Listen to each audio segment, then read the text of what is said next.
Assalamu alaikum. Wa alaikum assalam. Shaykh, my question is, physically when we stand in salah, you don't fidget or you don't move out. But in this spiritual ascension, you are in salah, but you are traveling, you are seeing things, you are doing things in other parts, of the world, in the spiritual world. Can that, annul your salah? Right, the salah, actually, the fiqh of salah is to do with the outward, you may say, body, which is a physical body.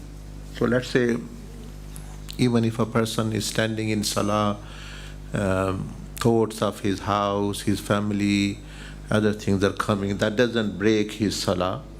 But if it is something which is distracting him from Allah, yeah, it can reduce the spiritual value.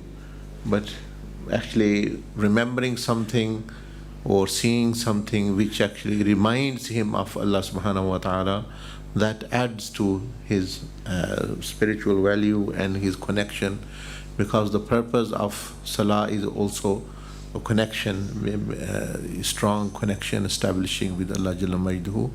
And as it is said, as-salatu mi'rajul mu'minin. In salah there should be mi'raj, meaning ascension. But mi'raj towards what? Towards Allah and His signs, actually Allah's signs, and then a person always, alhamdulillah, benefits. Jazakallah.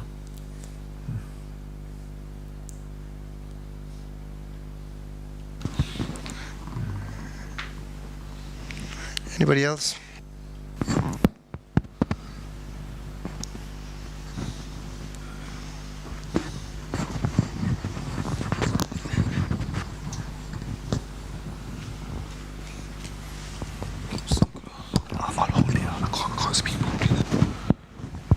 Assalam, Shaykh. Walaikum assalam wa rahmatullahi wa barakatuh. This question sort of relates to the speech you gave before, earlier on. So you said about thoughts and like imagination and visualization. In the same way that we visualize our lata'ifs and cleaning them, can we also visualize halal desires like getting a new job and sort of manifest these things, or does that not exist? No, you can do it, but that would be merely like a worldly act, like as I said in the what they teach you in law of attraction, like these coaches, or that's what they teach you. So if you do that and it's a halal something, so that's fine. You are putting your mind to, let's say, a person doing sport, a person who wants to buy something, and if that helps him, then that's good. There's nothing wrong with it. Inshallah, you can use those qualities towards it. But what's wrong is making these things the purpose of life. Purpose meaning after there is nothing, that is the last thing which you want. There is nothing else. So we use the dunya, as the Prophet ﷺ said, ad-dunya mazra'atul akhirah. Dunya is like a land which you sow the plants there, and you will reap, or the plants or the fruits you will reap in akhirah. So it is like Allah has given a land so that you can have fruits in akhirah. So dunya you can use for this reason as well, but not making it your final objective. Alhamdulillah. Yeah.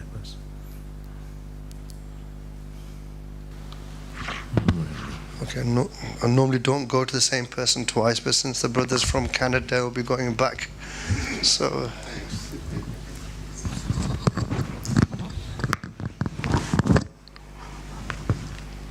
Assalamu alaikum. Wa alaikum assalam wa rahmatullahi wa barakatuh.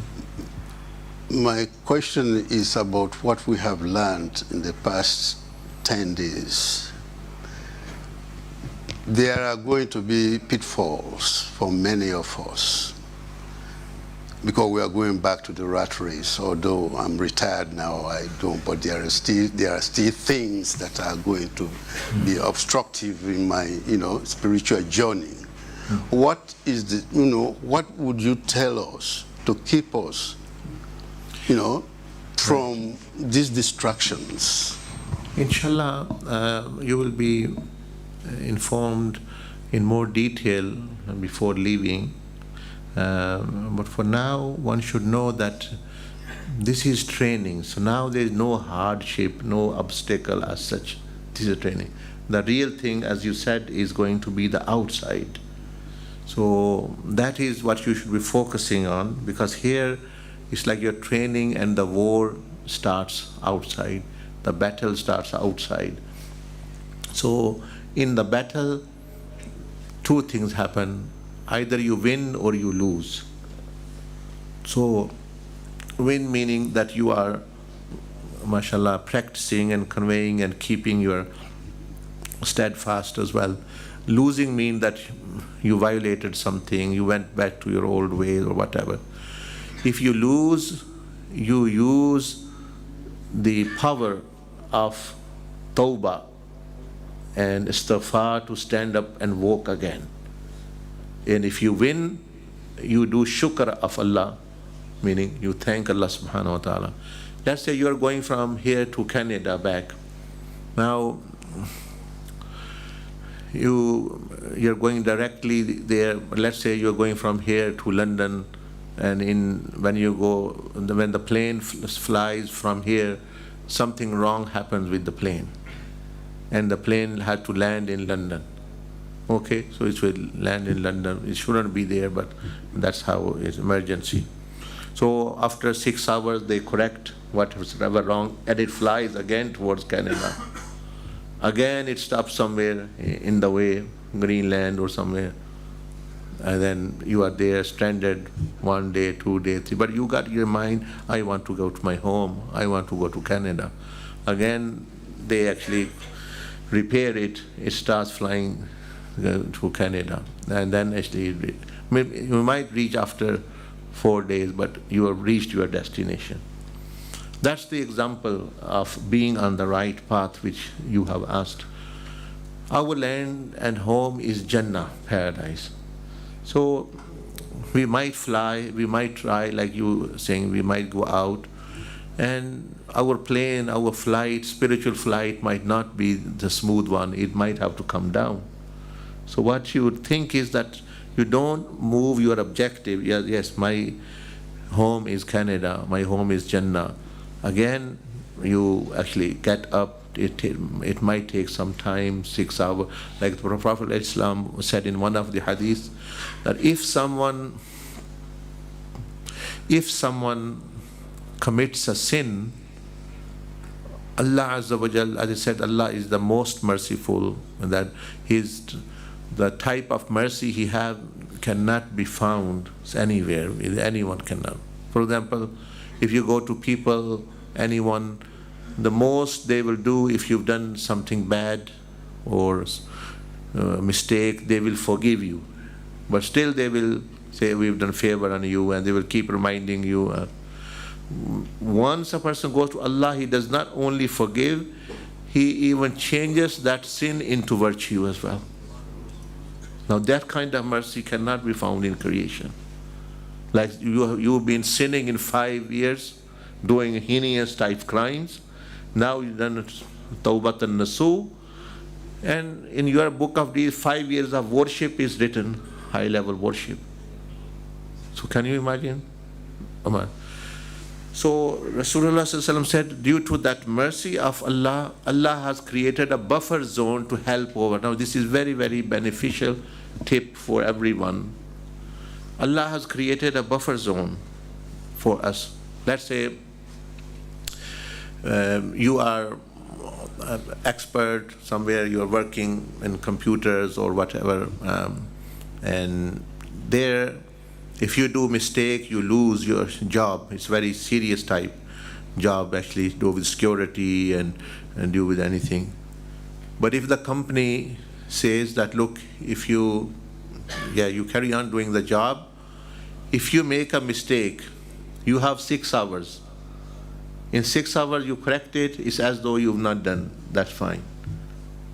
So you'll say, I am very lucky. that even I have this buffer zone now. So the Prophet ﷺ said in one of the Sahih authentic hadith that when a person commits sin, Allah subhanahu wa ta'ala given instruction to this angel not to write his sin for 6 hours. Person have done the sin. You done whatever, anything, spoke bad about someone, you did something wrong, you, for example, whatever bad thing you do. Rule is it should be written straightforward, and you start, the effect starts affecting you and in a negative way. No, Allah subhanahu wa ta'ala said that when my servant does sin, or anything happen, 6 hours is a buffer zone. He's given, no, don't write anything. Within that, if he repents, as though he's not even done it once. So this is like a plus point. This is like a shield you have, that even, I'm saying that even bad thing happens from you, but you have 6 hours, you've not done anything yet. You have done it, but you have not done it as well, because it's not being registered. So you comfortably, wherever you are, you can pray 2 rakat namaz, whatever, or do tawbah, or do some zikr, that actually, and you are straight on your path. Problem is with that person who is going from here to Canada, something happens and he stops in London, and then he likes London too much and wanders off here, there, and forgets about Canada, and then he is on the wrong, actually, he won't get to destination. So Sirat-e Mustaqim, the straight path, actually, the right path means that you be on that road, that motorway, that highway which goes to the pleasure of Allah. If accident happens, something happens, you get up and start traveling in. Allah has no problem if you have billion time accident. Rather, He gives you this buffer zone that you are not. So you stand a very good chance, alhamdulillah. So ye cheez inshallah. Okay, Jazakallah, we'll close this session now. It's been a long day, so inshallah, for the participants, we'll be back here again at 12:30 in the afternoon. Okay, if there's any brothers who are leaving today, can I have a show of hands? Who's leaving? Yeah, okay. For those of you who are leaving, please use this opportunity when I close this program to come line up and meet the teacher. Okay, Jazakallah.